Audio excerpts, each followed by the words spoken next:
maghatod sa mga nagunang balita karong mga oras tong top story tulo ka mga weather systems padayon nga muhatag og mapanganurong kawanangan og mga pag-ulan sa nasod. Sa balitang lokal, Makabayan Block giakusa ang political wing sa mga komunista. Sa balitang national, Enrile nakasaway sa pagkatag sa mga bakak nga balita sa nasod. Sa balitang international, nangamatay sa panagsangka sa Israel ug Hamas mukabat nga ngadto sa 50,000. Samtang sa tanga balitang espesyal, labing mahal nga iro sa kalibutan makaplagan sa India. Sa balitang negosyo, Department of Agriculture gitriple ang monthly allocation sa mga benepisyaryo sa 29 pesos matag kilo sa bugas. Samtang sa tanga balitang sports, Melvin Jerusalem adunay secret weapon batok sa Japanese boxer nga si Juka. Sa balitang showbiz, Sunshine Cruz miangkon nga nagbaton og autoimmune disease. Mga kabombo, maayong nga buntag ug welcome sa Tanga Bombo News and Views sa Morning Edition. Adlaw karon nga Lunes, pitsa 24 sa bulan sa Marso, tuig 2025. Nanukan gikan sa News and Information Center, kini inyong mga tigbalita. Kini si Bombo Dani Cabagyo. Og kini usab si Bombo Dario Formento. Og karon pagsubay na sa mga details mga balita ilabi na sa nga top story.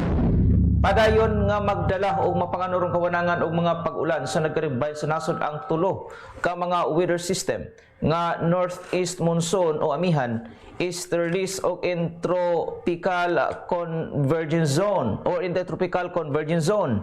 Sumala pa sa Philippine Atmospheric Geophysical and Astronomical Services Administration kon PAGASA nga sumala pa sa State Weather Bureau ang northeast monsoon ang nakaapekto sa North o Central Luzon, samtang ang easterlies ang nakaapekto usab sa pipila ka bahin sa Luzon ug Visayas.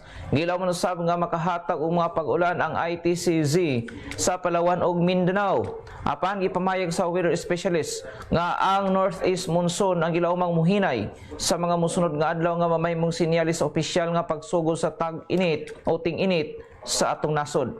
Apan bisan pa manini ang easterlies o mga init nga hangin nga nagagikan usab sa dagat Pasipiko ang mamahimo makahata og katag-katag nga mga pag-ulan, pagpanalugdog og kilat sa mga lugar sa Catanduanes ug Masbate. Muhata usab kini og mga isolated rain sa Mimaropa, Mindoro, Marinduque, Romblon o Palawan. Nakip na usab ang Calabarzon kung Cavite, Laguna, Batangas, Rizal o Quezon o ingon man ang Bicol region. Samtang ang ITCZ ang magdala usab og mga pag-ulan sa Palawan ilabi na sa southeast nga bahin sa kinatibukang usab o kinatibukang lugar dinhi sa Mindanao. 6 minutos na nakalabay sa alas 6 ang takna sa buntag o karpagsubay na sa mga details nga balitang lokal. Gibutyag ni Arian Jane Ramos, ang presidente sa Kalinaw SMR nga o SAMR o kanhing miyembro sa Communist Party of the Philippines, New People's Army ug National Democratic Front kon CPP-NP-NDF nga i-reject gilayon ang mga miyembro matud pa sa Makabayan Block. Gumikan usa sumala pa kini ka political wing sa kaingong walhong grupo. Duga pa nini nga mahinungdanon gayud nga mupili og saktong leader dinhi sa nasod ug walay laing tinguha o interes mao lamang ang interes sa katawhan og sa nasod. Gipaklaro sab nini nga kinahanglan sumala pa nga mahimong lig-on sa pagpili og mga buot molingkod sa katungdanan sa gobyerno aron nga mahimong hapsay ang pamuyo sa katawhang nga Pilipino. Namong ginaingon reject Makabayan Block and be kanang himutang matngon no sa ato ang palibot. Gina-embrace man gyud nato ng culture of security kung aduna gyud tay makita ato ang yung i-report no kay ang pinakamahukmanon karon nga kahimtang ang katawhang Pilipino gyud. So we always look into the welfare of the Filipino people and they should be empowered. Dili dito sa mga particular nga mga politiko nga nagtuota nga sila gyud ang hinungdan nga nung maayo ato ang kinabuhi, mudawat og ayuda etc. But the power relies no sa katawhang Pilipino. So hatagan nato sila og katungod nga moboto og mupili sa kung kinsa man gyud tong tinud-anay no nga naga-uphold sa interes nato. Ang tibis pamahayag ni Arian Jane Ramos kaning miyembro sa CPP-NPA NDF. Samtang dugang pa sa balitang lokal misalmod ug dungan nga flag raising ceremony ug reaffirmation of oath of allegiance ang mga sakop sa 10th Infantry Division labot sa ika-128 nga founding anniversary sa Philippine Army si Camp General Manuel Yan Sr. Mawab Davao de Oro ni atong ilabay nga adlaw. Sa mga kasaulugan nagpadayag si Army Chief Lieutenant General Roy Galido sa iyang talumpati ingon man sa iyahan nga pamahayag din ginawahag ang mga personel nga mamahimong magpabiling nga ligon sa ilang mga katungdanan, paghatag og kamahinungdanon nga mahihimong reliable sa ilang mga trabaho, responsableng pagpangulo ug ang paghatag og klarong katubagan sa mga panginahanglanon sa nasod ug sa katawhan. Subling nagpahinumdom or gipahinumdom usab niini nga kinahanglang magpabilin sa ang ilang dedikasyon ngadto sa ilang mga trabaho, ilabi na sa pag-abot sa paghatag og katubagan sa masuliran sa managdiyang bahin dinhi sa ilahang ginsakupan. 9 minutos na nakalabay sa alas 6 ang taklas buntag dugang sa nga balitang lokal na dawat na sa Davao City Overland Transport Terminal ang ikatulong dagkong baggage x-ray machine gikan sa lokal nga panggamhanan niadtong Marso 17. Sumala pa ni Dr. Aisa Yusuf ang manager sa DICOT nga dako nga tabang ang mga machine sa pagpalig-on sa security measures nga may mo-detect sa organic o inorganic materials, kalakip na ang mga hait nga butang o guban pang illegal nga kagamitan nga posibleng dalon sa mga pasahero. Sumala pa sa opisyal nga dakong tabang ang maong makinarya sa pagpadali sa pagsulod sa mga pasahero, ilabi pa sa Task Force Davao o guban pang mga security personnel nga mao'y nagabantay sa seguridad sa mga biyahero sulod sa nasampit nga terminal. Una nang gikabutyag sa opisyal nga ginalauma na ang pagdagsa sa mga pasahero. Panahon usab sa Semana Santa din mukabat sa 50 ngadto na sa 80,000 ang matag adlaw samtang ana usab sa 1,000 ngadto na sa 1,500 ka mga biyahe sa bus matag adlaw, rason nga padayon nga pagpatuman kini o nagapatuman kini og hugot nga monitoring sulod og gawas sa mao nga terminal. Gipangunahan sa City Social Welfare and Development Office kan CSWDO ang ribbon cutting ug soft opening sa Davao City Special Needs Intervention Center for Children nga labing unang nag-operate dinhi sa Mindanao sa Palaya Street ALS Compound, Barangay 4-A ning syudad di atong milabay nga adlaw. Sumala pa ni Julie Diaday, head sa CSWDO, nga ang mga programa nagtumong sa paghatag og comprehensive programs ug assessment for children with special needs, particular na niadtong anaa sa indigent families nga nagpamatuod lamang sa dedikasyon ug commitment sa syudad sa paghatag og kalinaw, ingon man usab pag-atiman, suporta ug oportunidad ngadto sa mga kabatanuan nga abri gikan alas 8 hangtod alas 5 sa hapon. Gibutyag usab ni Attorney Pam Antoneta Petit Principe, ang author sa City Ordinance 0230-20 nga kini magsilbing one-stop shop sa mga kabataang nga dunay special needs usama lamang sa ADHD, visual and hearing impairment, sensory delays, speech disorder ug wan pang mga pinakaunang counter sa tibok Mindanao center sa tibok Mindanao.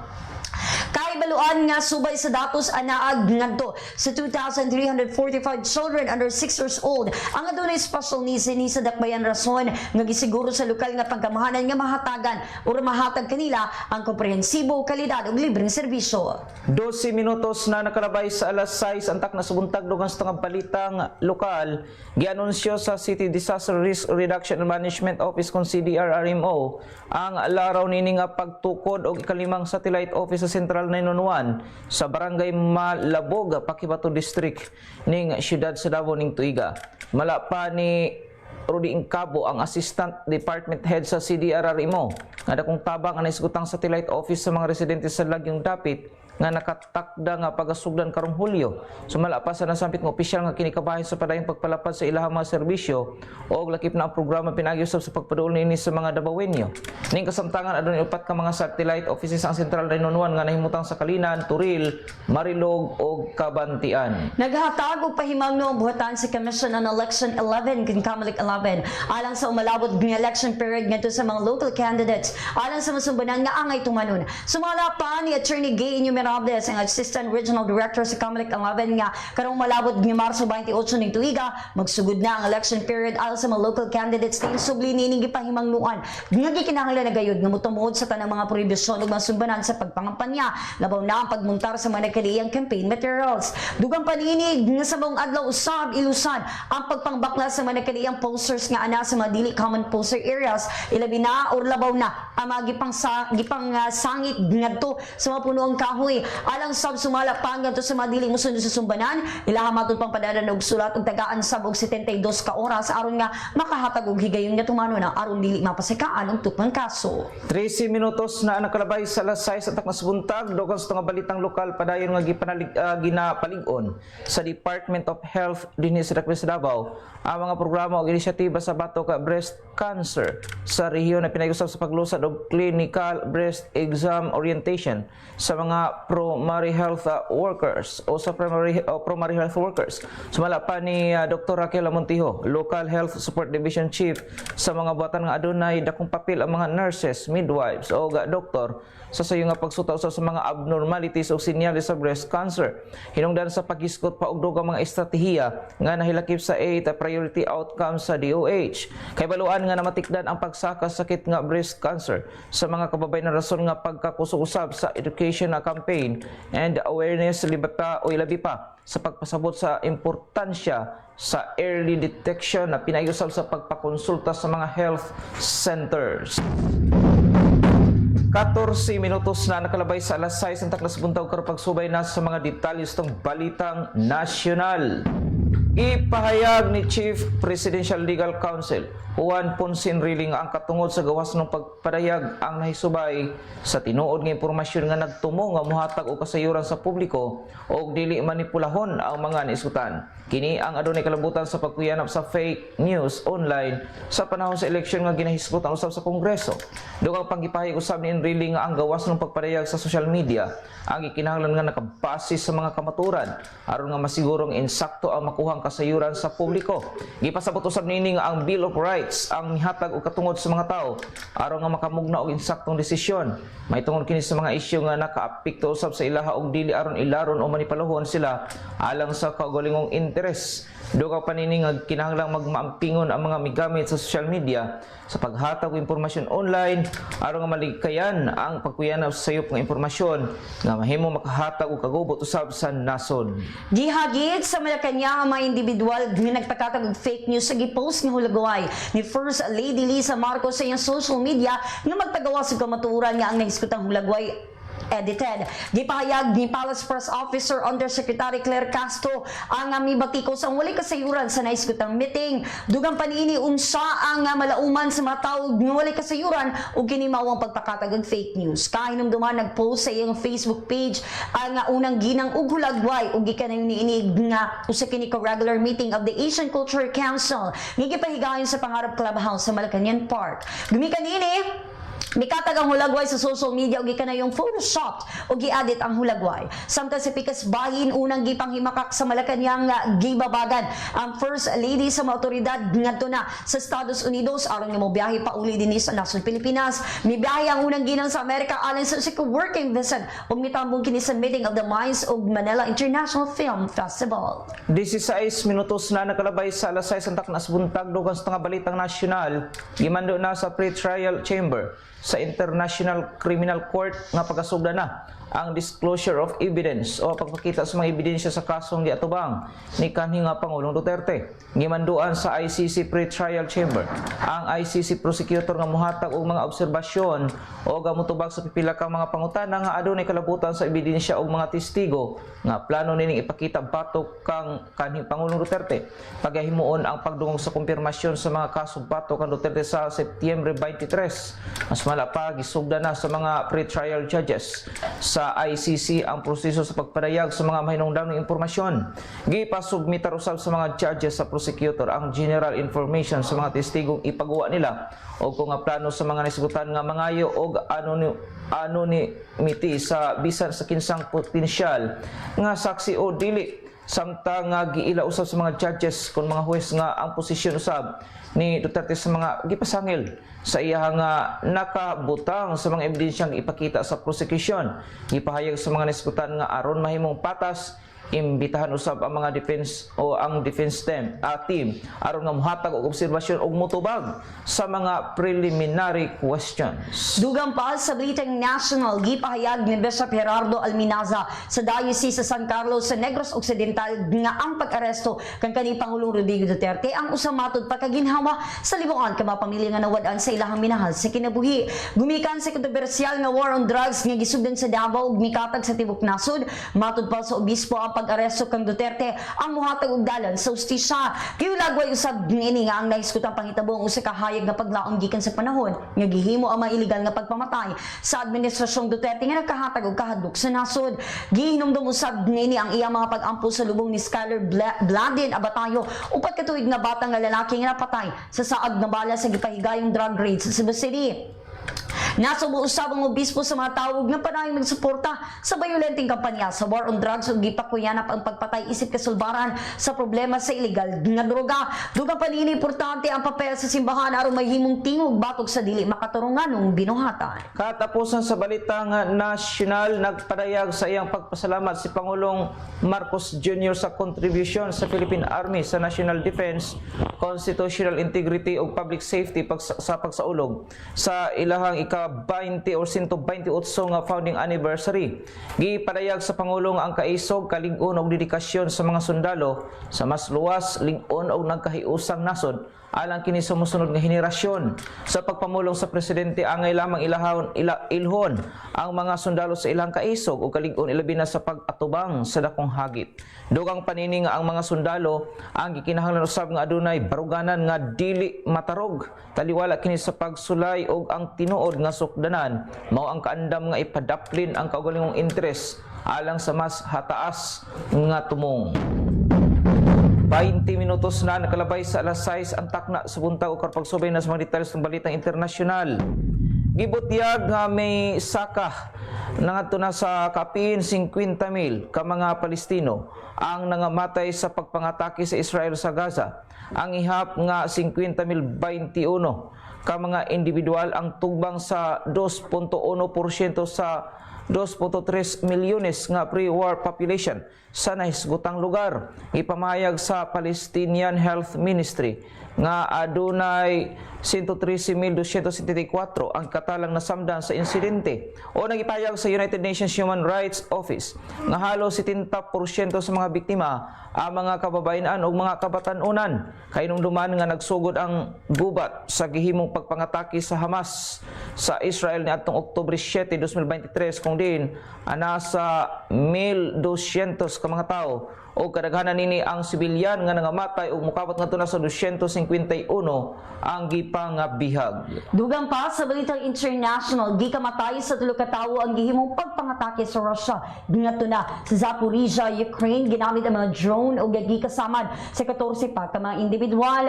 Sumala sa otoridad, giatake sa 12 ka mga drone ang nahiskutang lugar ug naigo ang mga residential buildings, mga sakyanan ug mapampublikong estruktura. Samtang kahinumduman nagkasinabot na ang Ukraine ug Russia sa limitadong ceasefire nga tumilabay nga semana human nakiginabi sa US President Donald Trump sa mga lider sa naiskutang mga nasod. Matud pa sa White House, ang energy ug infrastructure ang nahilakip sa kasabutan. Di naglaom si Ukraine President Volodymyr Zelensky nga mamahimong kabahin sa kasabutan ng proteksyon sa mga riles ug pantalan sa mga pagpangatake. Gigaputik usab sa Ukrainian Air Force nga mihimo na ang Russia ug kinatibukang 179 ka mga drone attacks ug 100 nini ang na-intercept sa Ukraine. Samtang gikatakang nakiginabi or makiginabi ang mga opisyal sa Ukraine sa mga negotiators gikan sa US ug Saudi Arabia aron pagahisgutan ang mga teknikal nga detalye sa ceasefire. Ang mga negotiators usab sa Russia ang mohimo og lahi nga panag-istorya sa mga opisyal sa US. Kahinumduman gipahayag ng Russian President Vladimir Putin nga mosunod kini sa gikatakdang ceasefire ug gihunong ang pagsuplay og armas sa Ukraine ug gihunong ang military mobilization sa nahiskutang nasod. 22 minutos na nakalabay sa alas 6 ang taknas buntag dugang sa balitang internasyonal. Gihimo ni Pope Francis ang unang pagawas niya sa publiko human ang kapin 5 ka semana sa dihang nagkaway-kaway kini sa balkonahe sa ospital sa Gemelli sa Roma. Una kini mibalik usab sa iyang alawa. Kahinumduman nga ang 88 anyos nga Santo Papa ang gidala sa nasampit nga ospital niadtong Pebrero 14. Gumikon usab sa ilabihan nga infection sa iya nga baga nga nahimong hinungdan sa pagluya sa panglawas nini sulod sa iya nga 12 ka tuig nga pagka Santo Papa. Gipahayag sa mga doktor sa Santo Papa niadtong Sabado nga gikinahanglan pa og daghang panahon aron nga hingpit nga mukusog ang iyang panglawas o gimanduan usab kini nga mo pahulay sa duha ka bulan sa Vatican.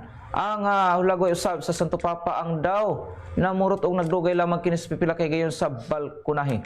Nihatag kini og gamay nga pasalamat ginamit ang hinay nga tingog sa grupo sa katawhan nga nagdala og mga bulak. Kini ang unang higayon nga nakita ang Santo Papa kung diin gipagawas kini sa Vatican niadtong nakalabay usab nga semana ang usa ka hulagway.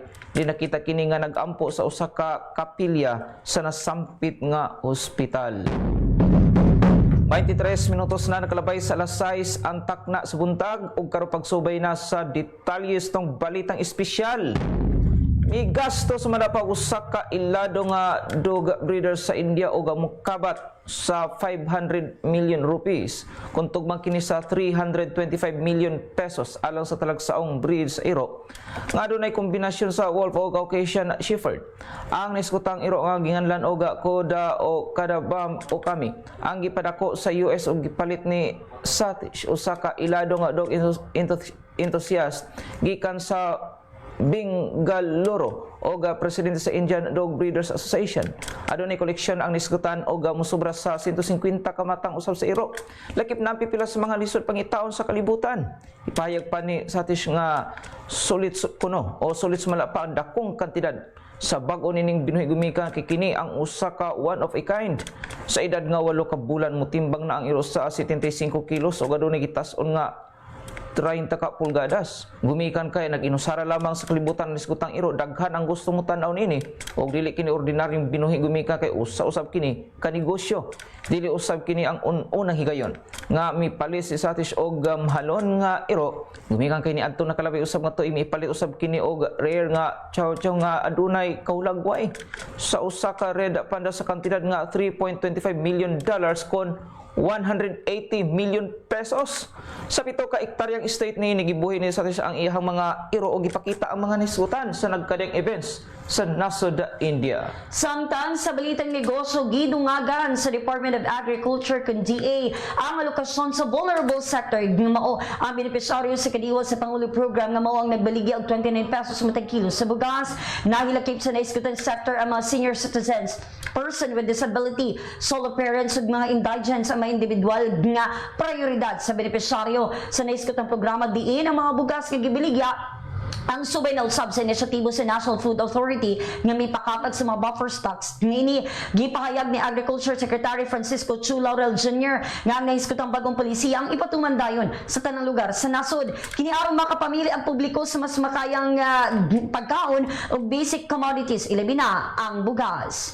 Bili sa piso, batok sa nangyaw nga Selipi, US dollar 57 pesos and 33 centavos, Hong Kong dollar 7 pesos and 35 centavos, Singaporean dollars 42 pesos and 81 centavos, Saudi Arabia Real 15 pesos and 24 centavos, samtang sa euro 62 pesos and 6 centavos.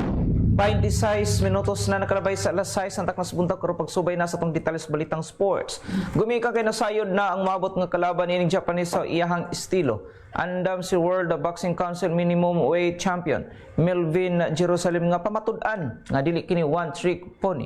Ipakita sa 39 anyos nga Pinoy ang kaandam nini sa pagdepensa sa titulo karon nga Marso 30 og rematch kang Yudai Shigyuka sa Tokonami, Japan. Sa gipahigayon usab nga workout sa Elite Boxing Gym sa Bonifacio Global City, Taguig. Si Jerusalem ang adunay 23 ka mga kadaugan, tulo ang tulo ka pildi o dusi ang mga napalukapa nga napakitang gilos sa midst kauban ang trainer nga si Michael Domingo. Ang mibuhi og sunod-sunod usab nga kusog nga left Hawks nga magpakusog sa iyahang opensiba. Halos usa ka tuig na ang nakalabay na pildi na ni Jerusalem City Shijuoka hinayusab sa split decision. Samtang sa Bombo Showbiz balita giamkon ni Sunshine Cruz sa iyahang post nga na-diagnose kini ug nagbaton og myasthenia gravis o sa autoimmune disease nga apektado ang mga kaunuran. Kini human sa iyang sexy and bold nga paglakaw sa runway sa fashion show. Matud ni Sunshine, nakaapekto ang iyang sakit sa pagpangandam niini sa niskutan event.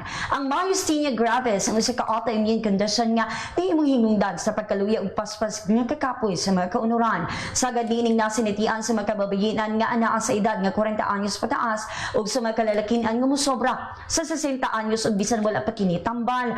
Adunay tambal nga mag-manage ang mga simptomas bisan pa man sa mga hagit, malipayon gihapon ang maong sexy star ug gipaambit niini. Ang iyang experience sa runway suot ang pulag nga two-piece swimsuit ug makita ang iyang confidence ug sexiness nga walay timailhan sa bisan unsang sakit. Gipahayag usab sa aktres nga gihalad niini sa iyang mga kaubanan nga inahan nga miyembro sa Generation X. Samtang kahinumduman gini atong Disyembre tuig 2024 gikumpirma ni Sunshine ang relasyon nila sa iyang partner nga si Atong Ang humamikatag sa online sa ka-video ug nakita nga naghalok sila sa public outfit. 29 minutos na nakalabay sa alas 6 ang tangnas buntag ato nga balikan ang mga nag-una nga balita sa ato ang top story tulo ka mga weather system. Padayon karon nga mohatag og mapanganuron usab nga kawanangan og magpaulan usab sa pipila ka bahin sa nasod. Sa balitang lokal, ang Makabayan Block gikonsidera matud pa nga iya sa komunista. Samtang sa ato ang balita nga national and relay nakasaway sa pagkatag sa mga bakak nga balita sa nasod. Samtang sa balita international nga matay sa panagsangkal sa Israel ug Hamas, mukabat na matud pa sa 50,000 ka mga tawo. Samtang sa itong balitang espesyal labing mahal nga iro sa kalibutan makaplagan sa India. Sa balitang negosyo GA, gitriple ang monthly allocation sa mga benepisaryo sa 29 pesos matag kilo sa bugas. Samtang sa itong balitang sports, Melvin Jerusalem adunay secret weapon batok sa Japanese boxer nga si Shijuoka. Sa balitang showbiz, Sunshine Cruz miangkon nga nagbaton og autoimmune disease. 30 minutos na nakalabay sa alas 6 ang taknas buntag mga kabombo mato naglangkob sa mga Bombo News and Views Morning Edition. Adlaw karon nga Lunes, isa 24 sa bulan sa Marso tuig 2025. Nanukad gikan sa News and Information Center kining yung mga tigbalita. Kini si Bombo Dali Caballo. Kini usab si Bombo Dario Formento para sa number 1 and most trusted radio network in the country, Bombo Radio Philippines. Basta Radio. Bombo!